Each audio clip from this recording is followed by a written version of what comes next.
최순실 태풍이 전국을 집어삼킨 상황에서 불어닥친 미국발 트럼프 쇼크는 정치권을 경랑 속으로 몰아넣었습니다. 박근혜 대통령의 이선 호텔을 둘러싼 첨예한 논쟁의 와중에 아웃사이더 2단으로 통하던 도널드 트럼프의 등장은 내년 대선 레이스의 유동성을 더욱 증폭시켰습니다. 여의도 족집게에서 짚어보겠습니다. 이경희 기자입니다.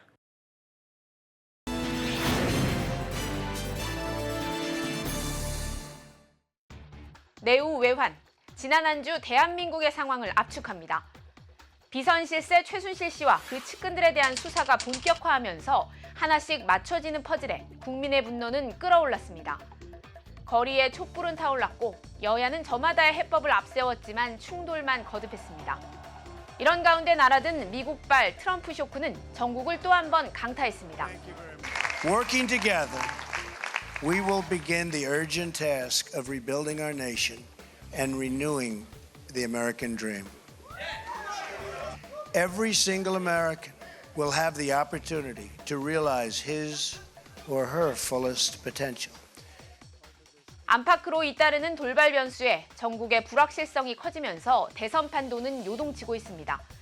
고구마 줄기처럼 속속 드러나는 최순실 스캔들의 파장이 정치 지형을 얼마나 더 바꿔놓을지 가늠조차 어려운 상황. 트럼프 취임 첫 해 본격화할 정책 변화 역시 내년 대선 레이스를 흔들 주요 변수로 떠올랐습니다. 자연스레 대권 주자들의 셈법도 복잡해질 수밖에 없습니다. 무엇보다 주목되는 건 반기문 유엔 사무총장의 행보입니다. 여전히 반 총장은 국내 정치에 선을 긋고 있지만 주변은 들썩이고 있습니다. 사실상 여권 주자로 인식되었던 탓에 박근혜 대통령, 새누리당과 함께 지지율이 곤두박질치며 주변에선 제3지 대행 가능성을 점치는 목소리가 커지고 있지만 동시에 기댈 곳은 반 총장밖에 없다는 여권의 기류도 한층 강해진 모습입니다.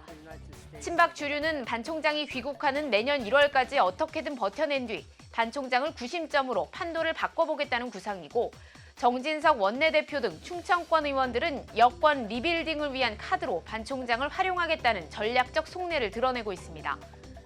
트럼프의 당선으로 차기 대통령의 외교 안보 능력이 한층 중요해진 상황에서 반풍이 다시 불 가능성도 점쳐지는 가운데 여전히 거취는 안개 속이지만 반 총장의 선택지가 한층 다양해진 것은 분명해 보입니다.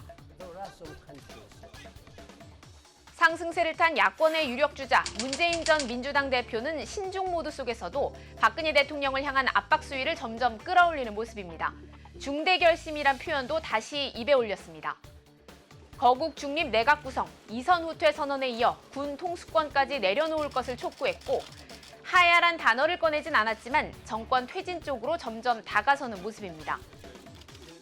지금은 대통령이 국민들 마음속으로는 거의 탄핵된 것이나 마찬가지다라고 해도 과언이 아닌 것 같습니다.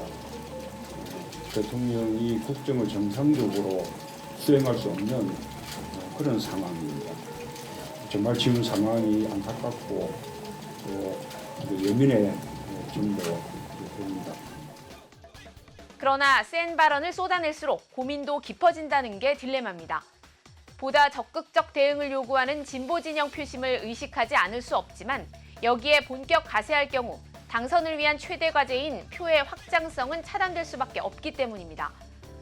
무너진 리더십을 대신할 인물로서 국정 운영 능력을 조기에 입증해야 한다는 것 역시 부담스러운 대목입니다. 중하위권 주자들은 정도의 차이는 있지만 여야 불문, 일제히 박근혜 정권 때리기로 존재감을 키우고 있습니다. 특히 눈에 띄는 건 안철수 전 대표의 변신입니다. 중도를 표방하는 당의 색채와는 맞지 않는 선명한 행보. 여기엔 상승세를 탄 문재인 전 대표와 달리 답보 상태를 이어가고 있는 지지율이 영향을 미쳤다는 분석입니다. 가장 먼저 대통령 하야를 요구한 이재명 시장의 지지율이 수직 상승하는 등 야권의 선명성 경쟁이 가열되는 상황에서 하야 정국 주도로 승부수를 던졌다는 해석도 나옵니다. 지금 중요한 것은 박근혜 대통령이 물러나는 겁니다. 그리고 그 이후에 질서 있게 헌법에 규정된 대로 많은 일들을 이제 질서 있게 해나가면 된다고 생각합니다. 안 전 대표와 박원순 시장은 하야 압박을 고리로 연대 가능성을 시사한 반면 안희정 지사, 김부겸 의원은 상대적으로 신중한 스탠스를 이어가고 있습니다. 비박계 일색인 여권 중하위권 주자들 역시 박근혜 대통령의 이선 퇴진, 탈당, 친박 지도부 교체 등을 잇따라 요구하고 나섰습니다. 당 내부의 역학구도와 맞물려 이번 사태를 계기로 사실상 친박 진영과의 절연을 선언했다는 해석이 뒤따릅니다. 선당 부사의 정신으로 당을 살려야 한다는 책임의식을 가지고 당적을 버려야 합니다. 저는 그게 재창당이라는 이름에도 뭐든지 당의 혁명적인 어떤 변화 이런 게 필요할 때라고 봅니다. 기존의 지도부의 책임 여기에 대해서는 분명히 좀 짚고 넘어가야 되고 좀 세술은 새 부대에 담아야 되는 거 아니냐 그런 생각을 합니다. 나라 안팎에서 불거진 이딴 변수에 대선 전국은 말 그대로 시계제로입니다. 안으론 극적으로 거국 내각 실험이 성사될 가능성부터 성난 민심이 촛불의 파도를 타고 탄핵 정국으로 번질 가능성, 나라 밖으로는 국제 정세의 급변과 북핵 도발 위협까지 모든 가능성을 배제할 수 없는 혼돈의 전국입니다. 진짜 대선 레이스의 출발점은 지금부터라는 말이 나오는 이유입니다. 지금까지 여의도 족집기였습니다.